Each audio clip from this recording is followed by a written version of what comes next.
Kaligtasan mo sa Alerto 24. Sinalakay ng NBI ang isang call center sa Bonifacio Global City na isa umanong cybersex hub. Si John Consulta, naka-alerto 24 eksklusibo. Hawak ang isang search warrant. Pinasok ang mga tauhan ng NBI Cybercrime Division ang ikalabing-isang palapag ng isang gusali sa loob ng Bonifacio Global City.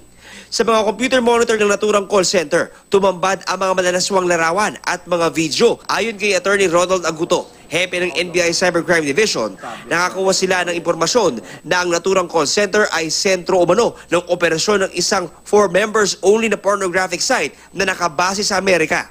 Nakikipag-chat daw ang mga call center agent sa kanilang mga dating encounter customer habang napapanood ng mga ito sa kanilang mga TV monitor ang mga pornographic materials na mga real-time materials daw.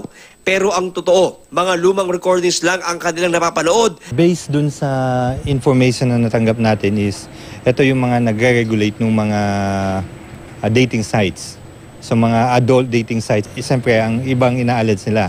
That's why kinuha natin itong mga computer base dun sa nakalagay dun sa search warrant natin at i-examine natin itong mga computers.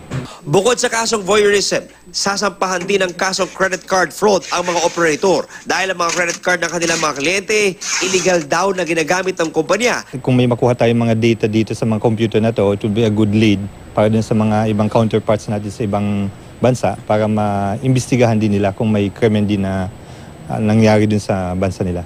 Tumanggi naman magbigay ng anumang pahayag ang abogado at opisyal ng call center. John Consulta, naka-alerto 24.